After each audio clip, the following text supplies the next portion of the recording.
morning as principal, I would give morning announcements. And they would begin something like this.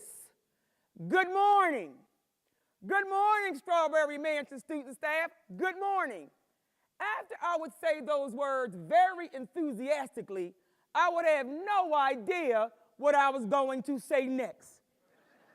I would sit in my chair and images would appear in my head. Images like this to remind me as school leader, I was the one that was supposed to keep everybody on course, staying focused on the school's vision. And our school vision was ensuring successful adults. Then I would get an image like this, reminding me that some people may not see the vision, but it is my job to make sure everybody gets back on target.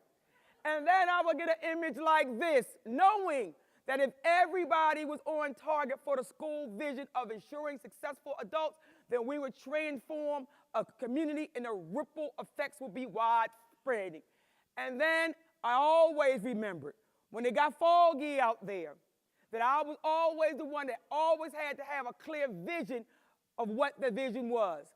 And after I would look at those images, then I would begin to talk about the transformational power of education. And I would end every announcement, no matter how crazy the day was going, when it seemed like it was off on my random slide, I would end every day with, if nobody told you they loved you today, you remember I do, and I always will.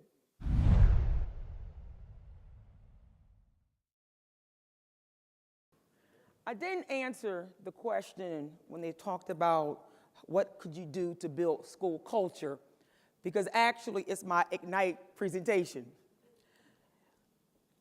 I was the leader of 3 persistently dangerous schools. So building culture was everything for us. And we did that in one major way. We would hold town hall meetings. Every month, we would call everyone in the school community into the auditorium to hold a school assembly program.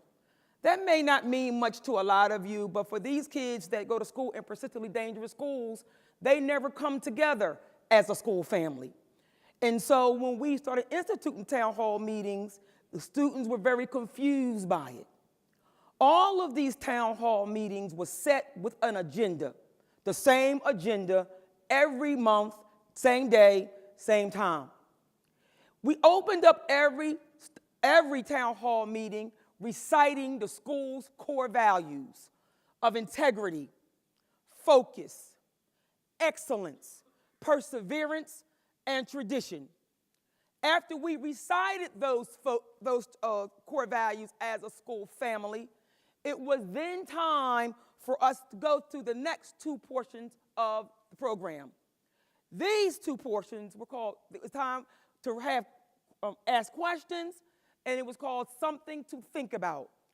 All of the students' hands would go up when we got to the question portion, and we allow every student or every staff member to simply just ask me a question in open forum, and or the teacher a question in open forum.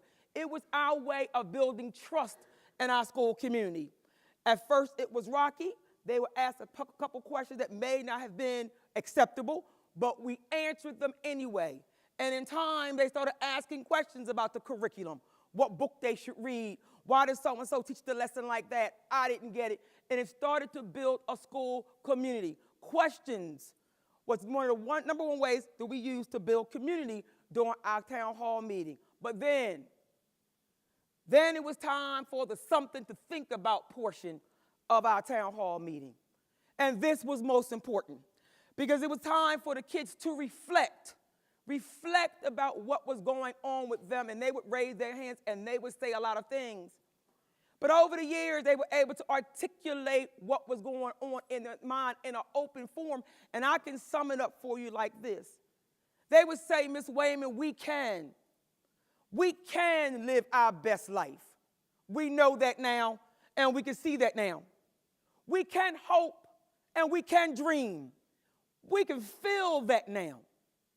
We can live our life's purpose with a smile because we heard you say that to us all the time.